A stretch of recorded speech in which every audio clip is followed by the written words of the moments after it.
very shocking. This is footage from October 30th, 2016, in the city of Baghdad. It's an incident that was widely reported in major news media outlets the day it happened, with headlines that look so familiar to us.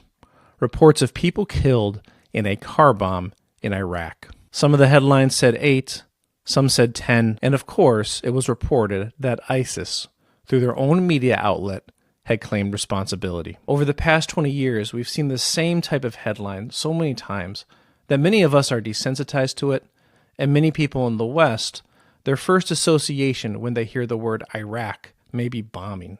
But something was very different about this particular car bombing on October 30th, 2016. While seeing photos and video footage of the aftermath of these attacks is very common, it's rare to have footage of the entire act carried out itself. But in this case, both the planting of the bomb and its live explosion were captured by a nearby security camera. We're going to watch this footage, and be warned, some people might find it disturbing. However, you might also find that what you see is not nearly as gruesome as those headlines would have you believe. In the beginning, we see a man reaching through the driver's side door of a car before he quickly walks over and gets in the passenger side of a small white pickup truck, which quickly drives away.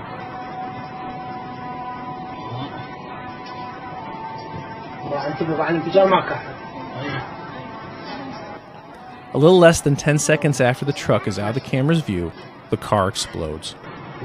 You see dust flying everywhere for about 8 seconds, and you cannot help but notice that there are no people around as this car explodes. Where are the dead bodies of the people who were killed that the news headlines told us about? Well, just as you're wondering that, about 15 men come running into the scene, with about half of them falling to the ground, pretending that they're wounded, while the other half pretend to be in a panic helping them. There's also a white van that's maybe supposed to be an ambulance, and while these actors load people pretending to be hurt or dead into it, you see one man throwing his hands up, yelling for people to come over. You really can't help but watch this and ask, what is going on here?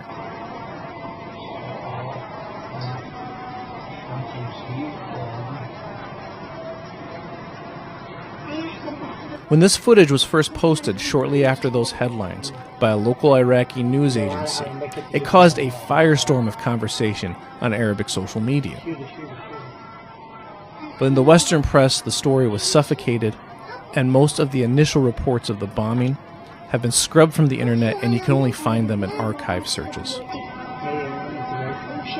And for the Western observer, if they saw those initial headlines on that day, it simply would have been lost amongst all the other similar headlines that were going on during the bombing campaigns that took place in Iraq throughout 2016 that, of course, ISIS claimed responsibility for. So what happened here?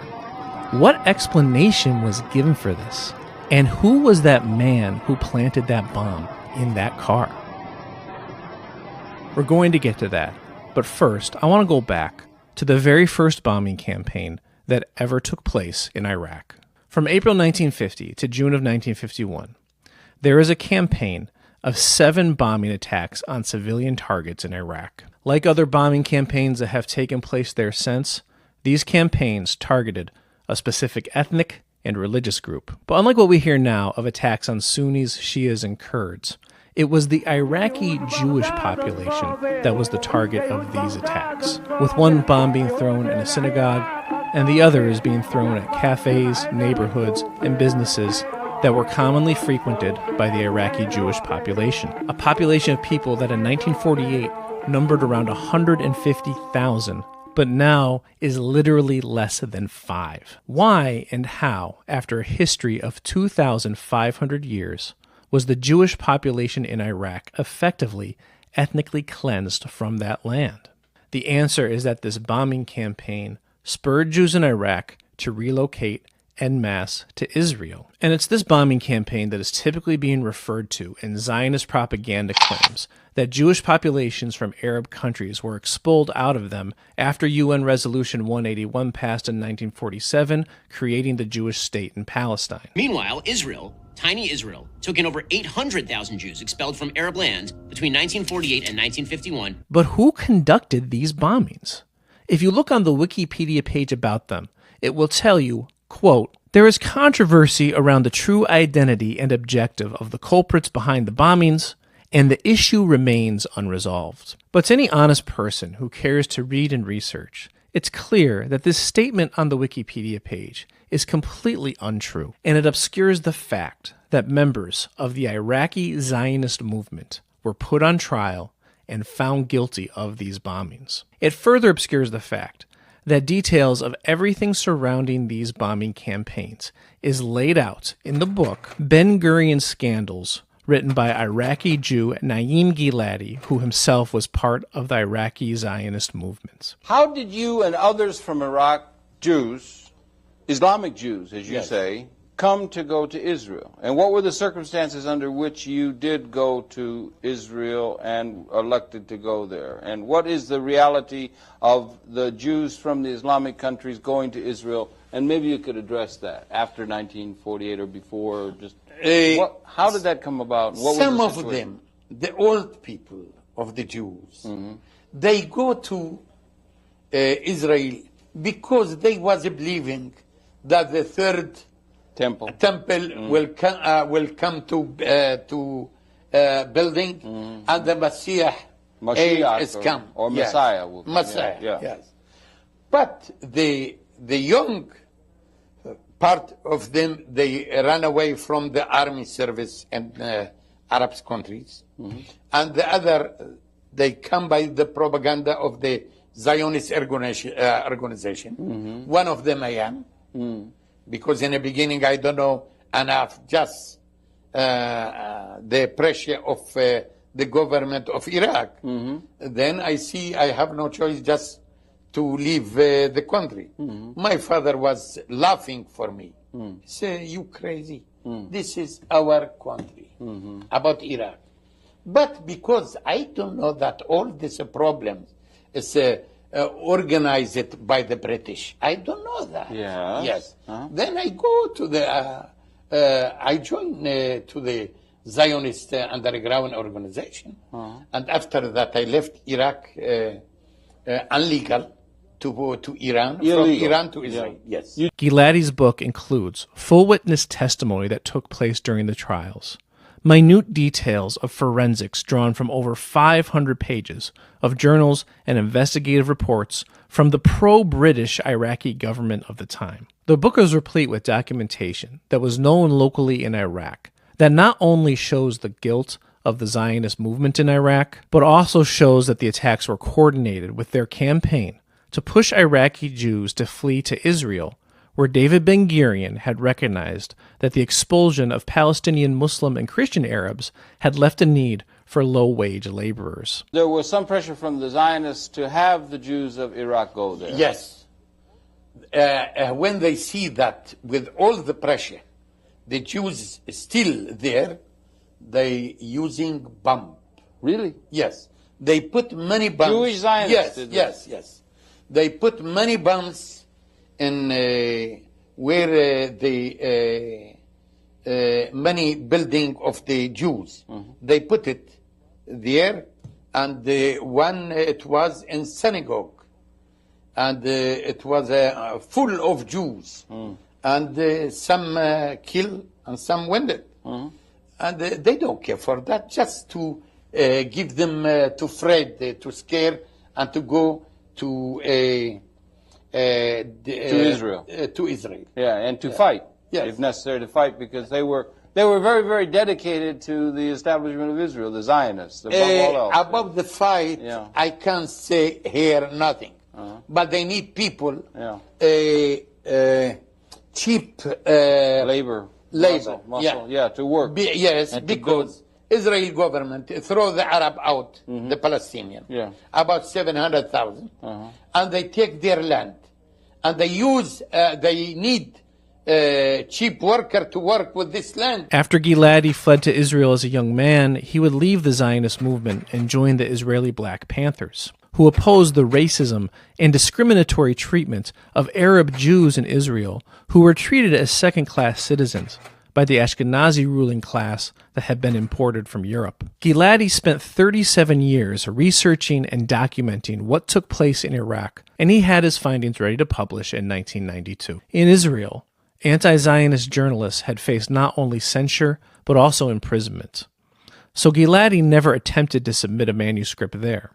Instead, he denounced his Israeli citizenship, losing thousands of dollars in property that he owned along with that, and he fled to the United States, where he initially had interest from several publishers, but all under the condition that the contents of the book be heavily edited and censored. Well, welcome to the United States. Thank you very Yeah, you were. I'm sorry to hear that it was so bad. Thank you very much. I see that United States is talk about freedom, but here freedom, you can say what you want, you can write what you want. Not like the Israeli democracy. And the truth that in Israel, the best regime and the best system of election, but after the parliament, nothing in.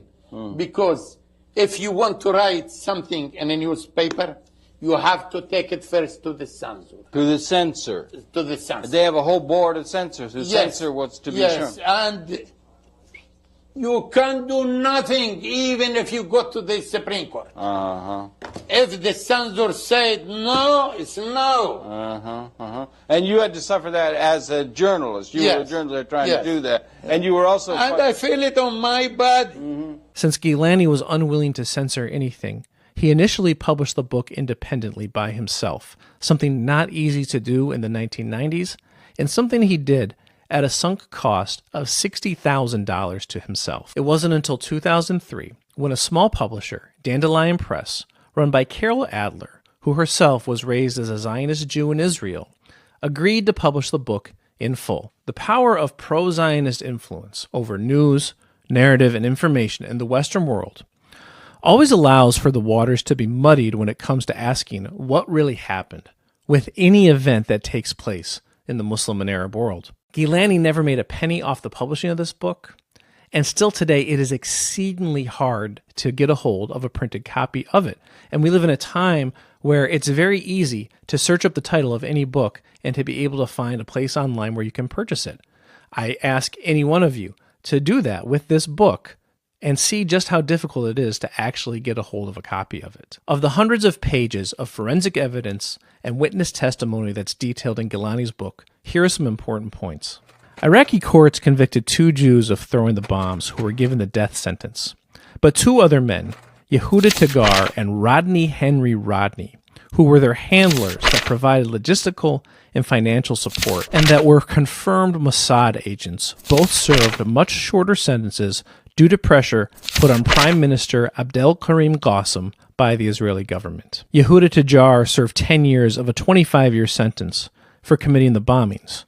Interestingly, some 40 years after his prison release, in his first interview ever given to a non-Israeli, he admitted that while working with the Mossad, he was fully prepared and willing to carry out these bombings. But he still tried to claim that he never actually did it and that they were actually the work of the Muslim Brotherhood. Those are tough boys, the Muslim Brotherhood. I wouldn't want them anywhere near that government. Without the suppression of Gilani's book, Tajar could never make this claim to a Western author interviewing him, because Gilani details, based on police records, that when Tajar was initially investigated, he claimed to the police that his name was Ismail bin Mahdi and that he was a Muslim. And to prove it, he showed them that he had a pocket-sized Quran with him. The Mossad has a slogan, which is the anthem of the Mossad, if you want to call it. It's a biblical term. It says, by way of deception, thou shalt do war. And that's what's on the logo of the Mossad. The case of Yehuda Tajar shows us Israel's willingness to do 2 things. 1, to dress up as Muslims and Arabs while committing terrorist attacks in order to divert blame onto them and cause further conflict. Shalom. Shalom.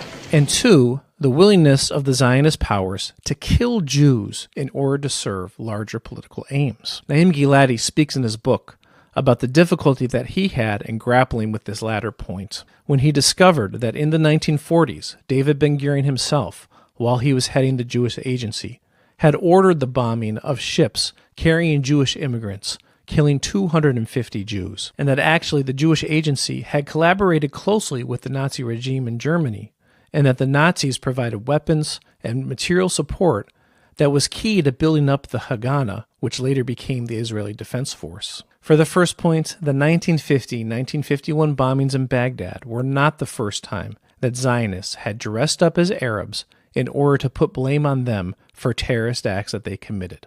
In 1946, Zionists bombed the King David Hotel in Jerusalem, where the British were headquartered during the Mandate period. These attacks killed 91 people, and when the Zionists committed them, they dressed up as Arabs in doing it, in hopes that they could blame the Arabs for it, to turn the British against the Arabs and get them to stop negotiating with them. When it was found out who really did it, they claimed that they had to dress up as Arabs for tactical reasons, which is something that they later glorified. I'll put it this way. Let the National Committee keep on trying to talk the British out of Palestine. We have no objections. We will continue to bomb them out. Now tell me, how's your mother? Stars, a British command post. Numbers are outside detachments.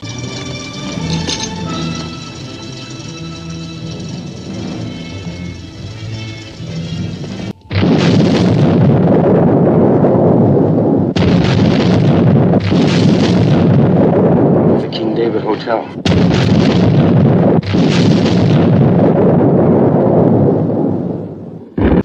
I don't know of one nation, whether existing now or in the past, that was not born in violence. Terror, violence, death. They are the midwives who bring free nations into this world. In March of 1954, after an Israeli massacre of Arabs in the city of Kabia had damaged the reputation of their government, a bus of Jewish travelers was attacked near the border of Jordan. Publicly, it was blamed on Bedouin Arabs. But Gilani shows from documents internal to the Israeli government that it was actually done by Zionists in order to regain political favor. Later in the summer of that same year came the famous incident known as the Lavon Affair in Egypt. After the British announced that they had agreed with Egyptian President Mohammed Naguib to remove British soldiers from the Suez Canal, the Mossad, in partnership with local Jews in Egypt, dressed up as Arabs to plant bombs in civilian targets in Egypt, including theaters and schools owned by Britain and America, in hopes of detonating them and to blame it on the Muslim Brotherhood. The incident is named after former Israeli Defense Minister Pinhas Lavon, who was forced to resign in disgrace after it was uncovered. In his book, Gilani reveals a letter written by Pinhas Lavon to an Israeli dignitary who was asking the government about the bombings in Baghdad and the Lavon Affair. It was printed and made public in a 1966 edition of the Israeli newspaper Ha'alom Hazeh. In it, Lavon admits that the failed plot in Egypt was not the only affair of its type, and that Israel had actually committed several such affairs, and that the bombings in Baghdad in 1950 and 1951 were one of them. A former Israeli Minister of Communications, Mordecai Zipori, who was also a general in the IDF and leader of the Harut Party, was interviewed for the October 4th, 1985 issue of the Israeli paper Yediot Haronot.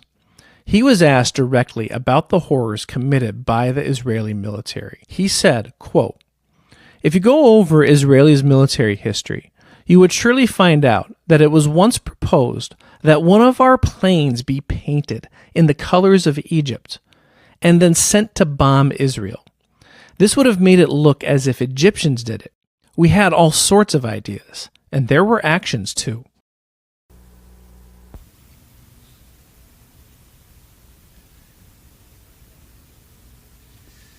My fellow Americans, at 7 o'clock this evening, Eastern Time, air and naval forces of the United States launched a series of strikes against the headquarters, terrorist facilities, and military assets that support Muammar Gaddafi's subversive activities.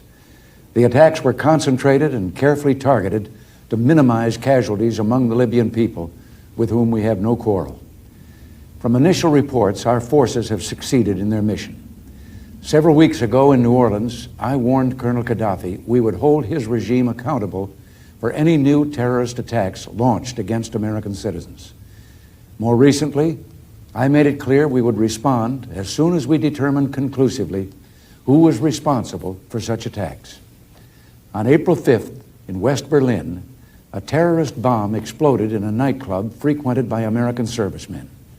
Sergeant Kenneth Ford and a young Turkish woman were killed, and 230 others were wounded, among them some 50 American military personnel.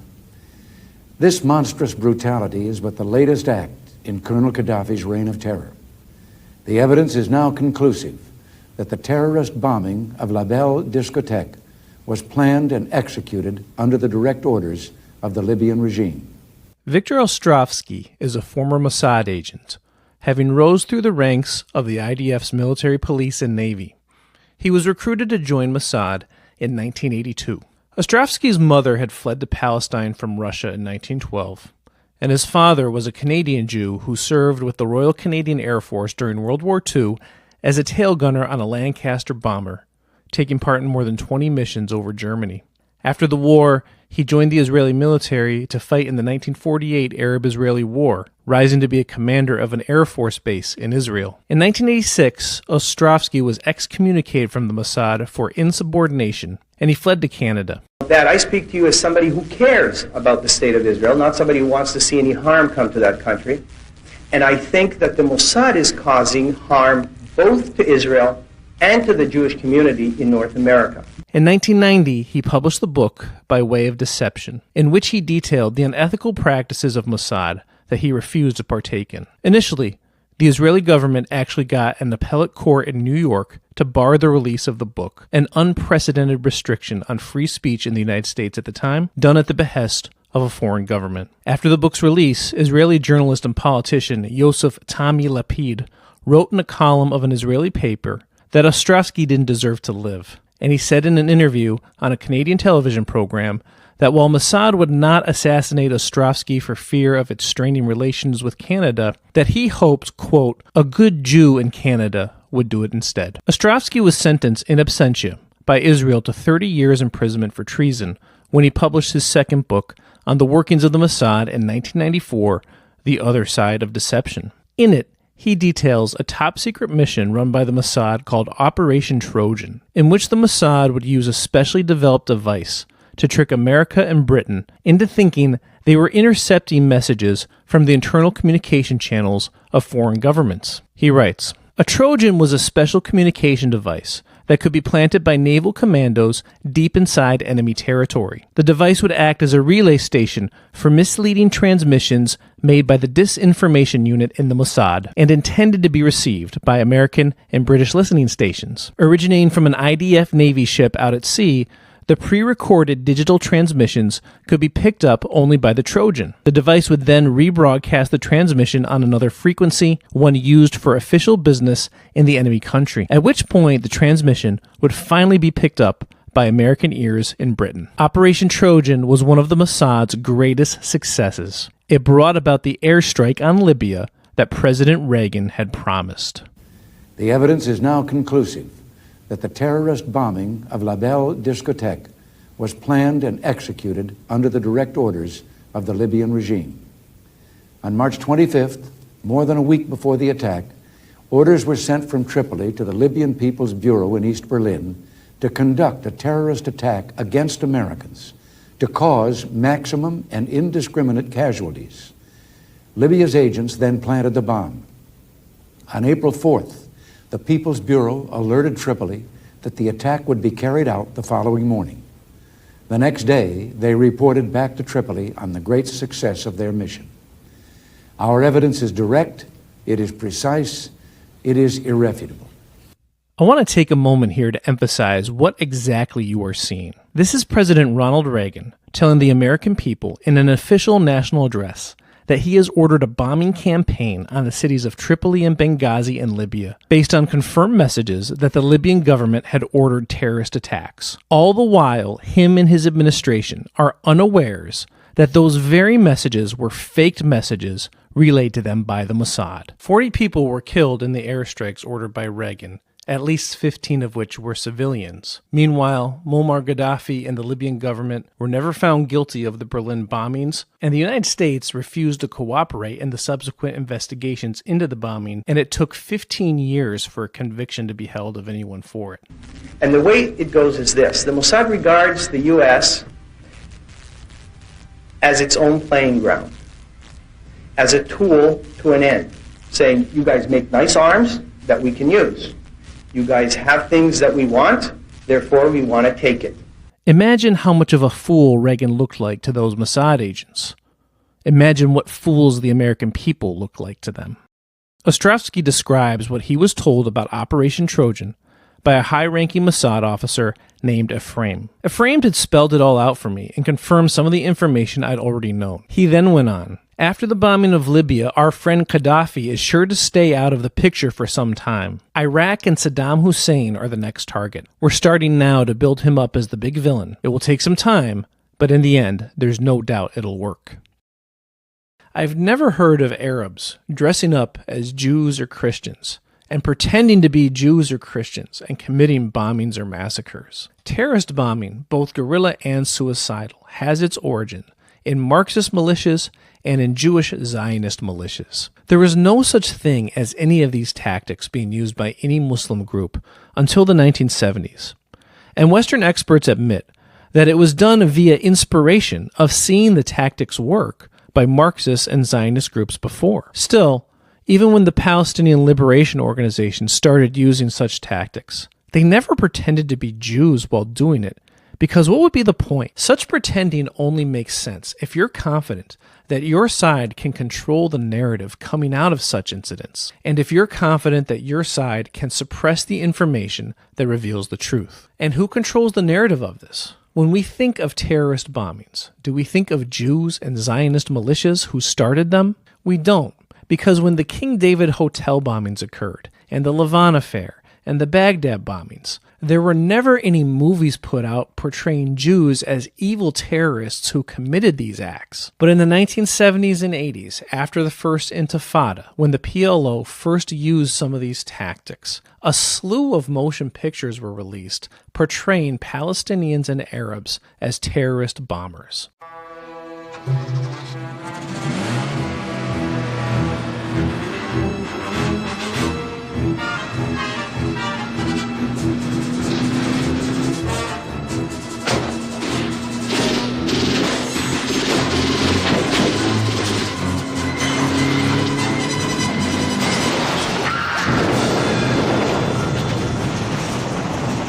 May I help you?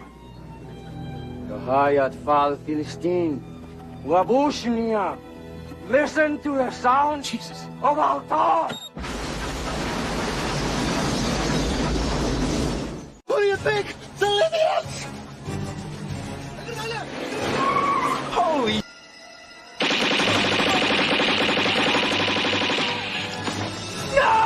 I will dispatch the American people to the hell they deserve.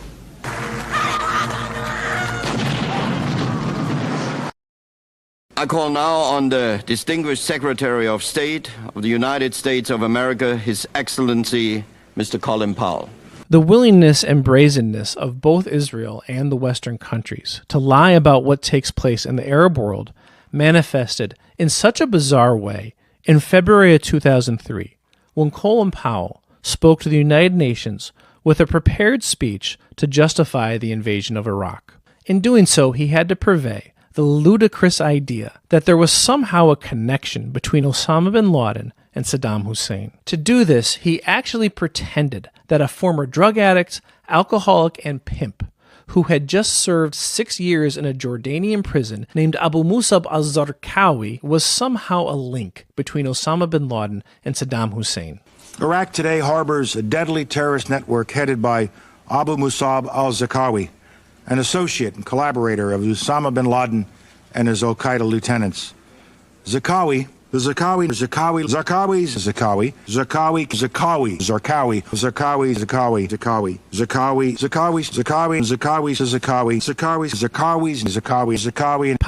Zarqawi 21 times in his speech to the United Nations, even though security officials in the CIA and Department of Defense at the time have since admitted that both Powell and Vice President Dick Cheney were advised to take Zarqawi out of the speech because the idea of him being connected to Saddam Hussein was so ridiculous. Vice President Cheney came to the CIA asking lots of questions. He wanted to know, not only is there a connection between Saddam Hussein and bin Laden, but we want there to be a connection between the two. We never found any indication that Zarqawi was in Baghdad working for Saddam or linked up with Saddam. He obviously is. The vice president and his chief of staff, Scooter Libby, pushed back. It was pretty intense.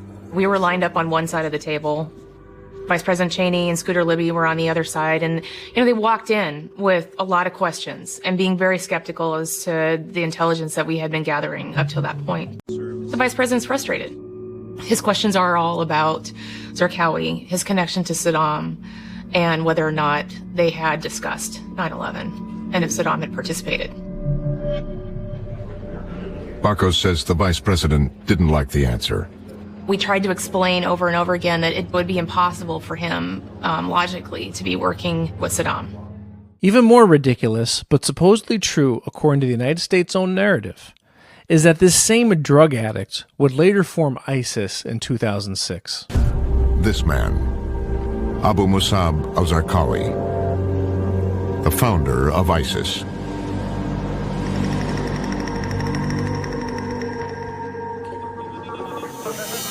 He would accomplish this by coordinating, of course, a bombing campaign across Iraq after the U.S. invasion in order to sow sectarian strife and to destabilize the country. For years, all that the public ever saw of Zarqawi was this black and white picture of him. That's Zarqawi in the middle. That's Zarqawi in the middle. But amidst this bombing campaign, speculation was heavy amongst Iraqis and many others that the bombing campaign was too sophisticated to be led by some former drug addict, and given the country's history, suspicion was rife that it was the Western intelligence agencies that were behind it. In 2005, Shia Imam Jawad al-Khalasi said, "I don't think that Abu Musab al-Zarqawi exists as such. He's simply an invention by the occupiers to divide the people." He also claimed that al-Zarqawi was killed at the beginning of the U.S. invasion in Iraq, and that al-Zarqawi's family in Jordan even held a funeral for him. He claimed that audio statements of Zarqawi claiming responsibility for the bombings in Iraq were fake, and that they were intended to push Shias towards siding with America in the war. It was also reported in 2005 that Iraq's main Sunni Arab religious authority, the Association of Muslim Scholars, had condemned the call to arms against the Shia, calling it, quote, very dangerous, and saying it, quote, plays into the hands of the occupier who wants to split up the country and spark a sectarian war. In October 2005, U.S. intelligence in Iraq revealed to the public a 13-page letter written by al-Qaeda's number 2 man in command, Ayman al-Zawahiri, supposedly written to al-Zarqawi, outlining the mission of al-Qaeda in Iraq, who would be the predecessor of ISIS. Bin Laden's top deputy, Ayman al-Zawahiri, dispatched this letter to Zarqawi. The Jamestown Foundation, a conservative think tank in America and publisher of the journal Terrorism Monitor, they determined upon analysis that the letter was fake, noting that the CIA in Iraq produced the letter for the public, but never explained how they were able to intercept it. On February 18th of 2006, in an interview with Al Jazeera TV, the popular Shiite cleric in Iraq, Muqtada al-Sadr, was asked, "Is al-Zarqawi, with all these capabilities, real, or is he an illusion?" Al-Sadr answered, "I believe he is fictitious. He is a knife or a pistol in the hands of the occupier. I believe that all three, the occupation, the Takfir supporters, and the Saddam supporters, they all stem from the same source, because the Takfir supporters and the Saddam supporters are a weapon in the hands of America, and it pins its crimes on them." Mind you that these Shia leaders are supposed to be the sectarian enemies of al-Zarqawi. 4 days after that interview with al-Sadr aired, the most sophisticated bombing attack yet took place when the gold dome of the Al-Askari Mosque in Samarra was bombed to pieces. Strangely, to this day, no one has ever laid claim to having committed that attack. Now, I did a survey on my YouTube channel once that showed that 35% of my followers are non-Muslims, and the vast majority of them identify as politically conservative. This video is really being made for you guys. I have zero animosity towards people who identify themselves as traditionally American and who have generally supported the United States military in its ventures abroad. Most of you probably came to my channel because of my videos on parents' rights and the shared values that we have with you as Muslims for traditional family. So there's no doubt that the facts and details of what takes place in war zones gets hazy and muddled by propaganda battle. But what I really want to give you all here is some understanding of the background information and experience that Muslims have that give us an entirely different lens when we hear about news reports of things taking place in the Muslim world or elsewhere, and specifically why it is so pervasive and common a reaction from Muslims to hear reports about Muslim terrorism taking place and believing that it is either Israeli or Western intelligence agencies who are actually behind it. This is a clip from Akhbar al-Yawm, or Today's News, an Arabic news channel with over 800,000 subscribers on YouTube and 1 million followers on Twitter X. This video was posted in December 2015, 1 month after the United States intervention began in Libya, ostensibly against ISIS rebels. The video has over 500,000 views, mostly from the Arab world. In it, a Libyan intelligence official is questioning a captured ISIS rebel. Watch it with the translation subtitle. أعطى اسمك الحقيقي واسمك الحركي في ليبيا؟ محمد ياسر أبو علاء. محمد ياسر أبو علاء. جنسيتك؟ سورية. ديانتك؟ يهودية. عملك؟ ملازم أول موساد. عملك؟ ملازم أول موساد. I know someone who's pro-Israeli would maybe look at this and assume that this is someone who's being coerced under interrogation. And that's fair enough. But less than 2 years after this, an Israeli newspaper reported that another Mossad agent had been arrested by Libya who had been leading a brigade of 200 ISIS fighters and who had actually become an imam at a mosque in Benghazi.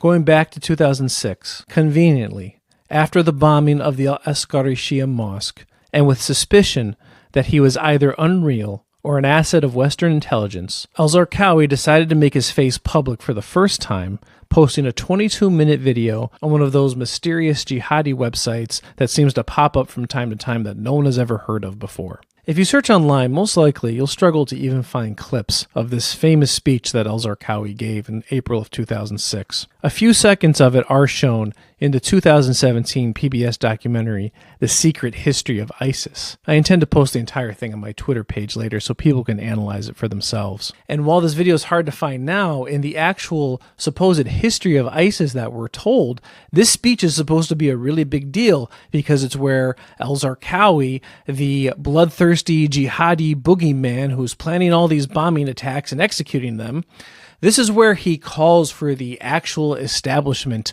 of an Islamic state and an Islamic caliphate. So it being a big deal as it is, and as evil a guy as al-Zarqawi is, we can only imagine the type of blood-curdling energy that is going to be brought in this video. إن العدو الصليبي عندما دخل العراق كان ينوي من دخوله السيطرة على الأمة والتمكين لدولة بني صهيون من النيل إلى الفرات فمكن الله أبناءك المجاهدين من الوقوف في وجه أشرس حملة صليبية داهمة على بلاد المسلمين. Now, there is different styles and patterns to how Islamic preaching is done that is somewhat predictable for someone who is used to watching a lot of Islamic videos or being in the presence of Islamic preachers before. I do not think there is any way that someone with that background could watch this video and think it is anything other than fake. If you don't have that background, it might be difficult for you to spot, but just some things that we will point out and illustrate. Firstly, the man in this video is clearly reading whatever he is saying. Practiced Islamic preachers and leaders of religious groups and congregations are very good at public speaking and very good at speaking off the top of their mind. You almost never see a video put together of Islamic exhortation where the individual is reading off of a script. Secondly, at several different points in the video, he gets visibly tired and he almost nods off as he's reading, as if his mind is not really engaged in what he is saying. Thirdly, his cadence is just ridiculous. Overall, he is talking in a very monotone way, with occasional inflections where his voice picks up a little bit in a forced type of way, like he's a 12-year-old who's trying out for a middle school play. بأن هيأ الله ثلة من أبنائك المجاهدين يذودون عن حياضك ويحفظون بيضتك وإلا لكان حال أهل السنة في العراق بين صليبي حاقد ورافضي غادر ولكان نساء أهل السنة سبايا في أحضان الصليبيين. And fourthly, I just think his enunciation of Arabic sounds forced. It sounds like someone who learned the language and has to focus really hard to make sure that they enunciate clearly. It doesn't sound like someone speaking from an actual native accent or dialect. And fifthly, there's a really big thing that I'm about to get to. But I want people to understand that if you're not used to watching Islamic preaching, you might not be able to pick up on these types of subtleties. So I want to compare this video to one of a real Arab Salafi sheikh who is preaching, and he is admonishing people in his village for focusing too much on learning English instead of learning Arabic better so that they can recite the Quran. أن تدخل الإنكليزية على وجهها كأنما قد تعلمتها على أهلها ومن ولدوا راضعين لحروفها وآدابها. عار عليك أن تدخل لغة ولغتين وثلاث لغات من لغات الأعاجم. So let's just compare. Here's one sheikh who is calling for a global jihad, establishment of Khalifa, and expulsion of the Crusader Zionist enemy. أمتي الغالية إننا في العراق على مرمى حجر من مسرى رسول الله صلى الله عليه وسلم فنقاتل في العراق وعيوننا على بيت المقدس الذي لا يسترد إلا بقرآن يهدي. Now here's a sheikh who wants people to study language better. عباد الله أمة محمد صلى الله عليه وعلى آله وسلم القرآن حياتكم القرآن لحمكم القرآن دماؤكم القرآن عصبكم القرآن عرضكم القرآن دنياكم والقرآن آخرتكم. Now, this isn't to say that every Arab sheikh out there speaks in some sort of loud way, but in general, when someone is speaking passionately, you can feel the energy off of them, and you would just expect something more from some evil, conniving terrorist who is trying to establish a global empire and plotted 150 bomb attacks. But the fifth thing, and the big thing, that is really a giveaway is the finger. Now, it is a religious practice for a Muslim that when they recite the Islamic testification of faith, they point their index finger into the air. And you can see Islamic preachers doing this, and you can see it in a lot of Islamic artwork that's out there nowadays as well. And it is a part of Arab gesticulating when giving a talk to have the finger pointed like this.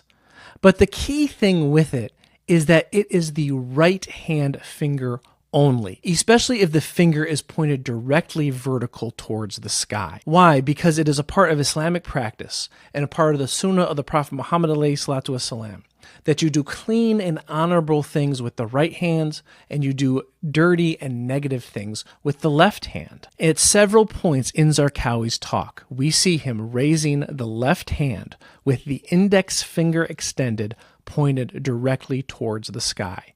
There is one point in Zarqawi's talk that is such a dead giveaway to this, where he is mentioning the Iraqi parliament and the laws that it establishes and calling them tawaghit, which is a word used in the Quran for false gods, which you are never supposed to worship or go near as a Muslim. And then he follows it up by mentioning the word of God and the law of God.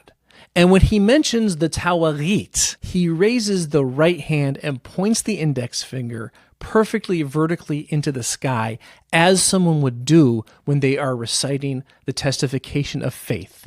A Muslim would never do that while mentioning tawarit. And then when he mentions the word of Allah and the law of Allah, he raises the left hand and points the finger with the left hand, which again, doing that with the left hand, raising up vertically, is just not a habit of Arabs because of this custom. And to do it while mentioning the word of Allah is just something that a Muslim would never do.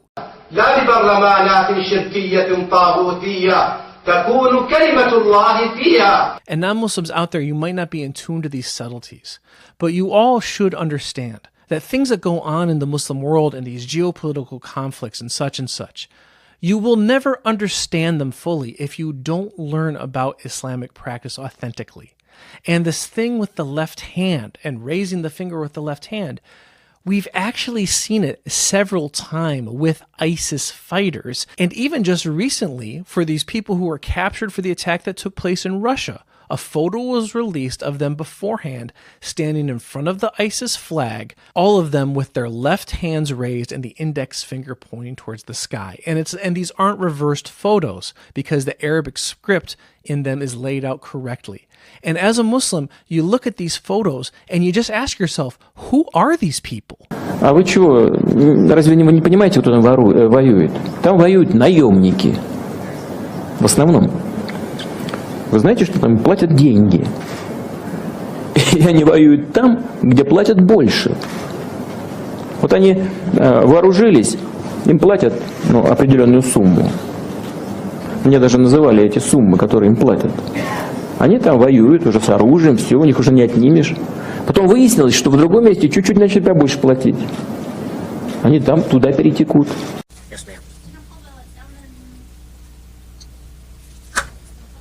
So the voice, we don't... With the Washington Post. Can you run down more detail about how exactly he died, how many airstrikes there were, and if Zarqawi died instantly or if he died later? Just a little bit more detail on the operation itself. Sure. If you would, technical crew, would you assist me in bringing up the video? I'd like to show you a video of the airstrike on the building that occurred last night at 6:15. The lead aircraft is going to engage it here momentarily with a 500-pound bomb on the target.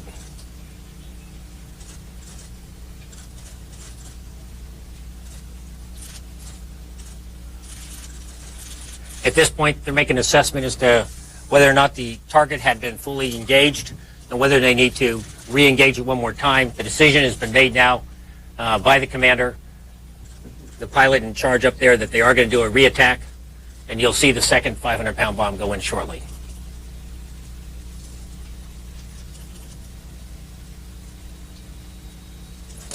This is a picture of Zarqawi. As you can see, generally the same facial expression in both there. But that's from last night, as you can see, taken approximately 6:17 p.m. As far as the body itself, in terms of the explosion of the bomb, the pictures we provided to you were obviously, we had wiped off a lot of the blood and other debris because there was not a need to portray it in any kind of dehumanizing his body. The intent was to show you that he in fact had died in that explosion. But there are far worse graphic pictures that are very inappropriate, we felt, to share with anybody that were the result of the immediate strike. There's been this background that we've heard about splits within the militants and between Iraqis and foreign fighters, and I'm wondering if any of that led to the intelligence you got today, because you've referred a few times to intelligence from Zarqawi's network, and I'm wondering on that, were those people who were under interrogation in custody, or people who came forward from Zarqawi's network to describe them? Yeah, it would be inappropriate for me to talk about where the information actually came from and who provided it to the intelligence sources. About the overall, whether it was affected by these splits with years? between militant groups? I actually haven't talked to any of the personnel that have come forward with the information, so I wouldn't really know what the motivation was or what may have driven some of that to have been made available to us. So anyway, needless to say, the release of this video did not do much to quell the suspicion that al-Zarqawi was probably a fake or a Western intelligence asset. So conveniently, 2 months later, the U.S. military found out where he was hiding and he got killed. And after that, the leadership of ISIS was taken over by another guy who had just recently been in prison. So who was this man who planted this bomb in this car on October 30th, 2016 in Baghdad? You know, it's interesting. This footage was leaked. It did not make the news rounds in Western media. One site that did really follow up on this story was the site Bellingcat, which is an open source news site run out of the Netherlands. The journalist Christian Treibert, who specialized in geolocating sites and actually did a wonderful job proving that the footage of the actors and the pretend injuries had to have been the same place in which this bombing was reported from. He was actually following up on the story very closely in the weeks after. In this large article that he had, gathering all the evidence concerning with it, at the bottom he was keeping updates. And what you see is, at first, he has about 5 or 6 updates from the opening days of November in 2016, giving actual updates about that.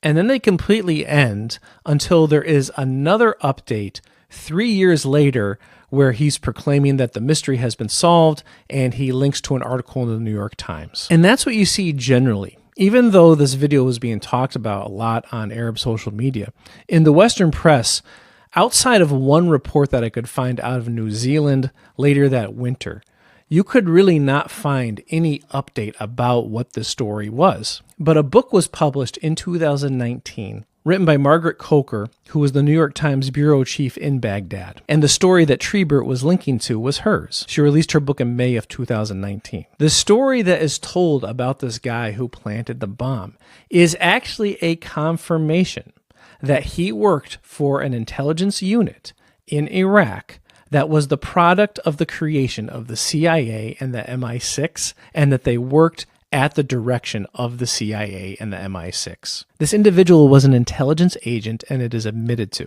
And it's actually even further admitted that this guy had the position in ISIS of facilitating the logistics of their bombing campaigns.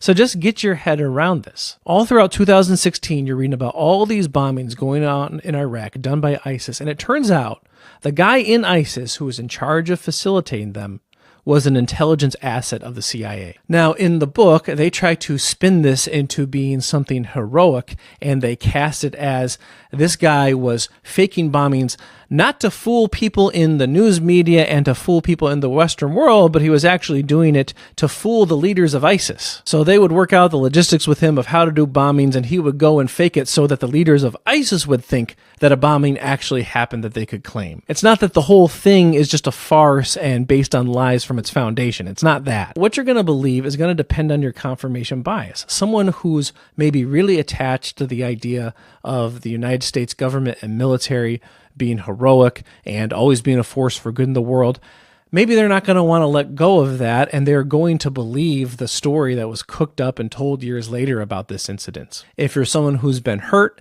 and been affected by all these things that have gone on in geopolitics and just their presence in the news, then you're going to be more skeptical, and you're going to continue to ask questions like, why have a guy fake terrorist attacks for ISIS and work with their leadership to do that? Why not just have the intelligence asset tell the military where the leaders of ISIS are and go get them and shut them down or something like that? Even other questions. Why doesn't this guy have a beard?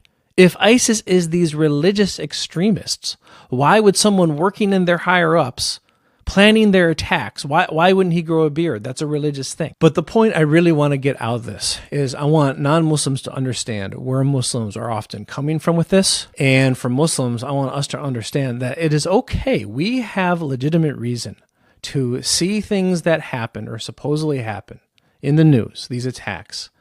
We have every right to suspect that they are fake, and we don't have to apologize for them. And the other thing I worry about is after October 7th, you can see really clearly the Zionist propaganda just going crazy. And it's very interesting to me as someone who studied the Israeli-Palestinian conflict years ago, and you kind of study how lies would be put out, and sometimes it would take a generation for alternative information to get spread that would dispel those lies. But now you almost see it. You can see that pattern play out its course almost within a day sometimes. And it seems to me very clear that the Zionists, the neoconservatives, and those who benefit from the military-industrial complex, they are getting very, very desperate, and they are getting desperate to keep the Muslim boogeyman alive. So I am very concerned that something is going to happen in the Western world, that there will be some type of attack, and who knows the type of position that will put Muslims in. And there's really so much more to talk about. Just doing the attack themselves and blaming it on Muslims, or dressing up and pretending to be Muslims, all those are different ways that terrorism has been faked by the Western intelligence agencies. A whole other way to get into it is through entrapment cases by the FBI. I recommend to everyone to read this book, The Terror Factory, by Trevor Aronson. Trevor Aronson was a journalist who began noticing a pattern in all the reports of supposedly thwarted terrorist attacks by the FBI, that they were all cases where the suspect did not have any actual connection to terrorist networks or terrorist organizations himself, but actually all the preparation and ideas and scheming for the terrorist attack itself was set up by the FBI, and then they just found someone, usually someone suffering from mental illness, oftentimes people who've been through the prison system or drug rehab, or having other reasons why they are a vulnerable person, offering to them to actually go commit the attack, and then when they go make a step towards doing it, they arrest them, sometimes the FBI even giving them financial incentive to do it. And what Trevor Aronson did was he gathered the entirety of data of every single terrorist case that happened since the War on Terror, and found that basically all of them were cases like that. تقدم شيخ معها هنا المكان. ايش تقدم معها؟ اي تقدم معها شيخ. يعني مشي ورمي مشي باذن الله. سوين هاي ليش يا اخي؟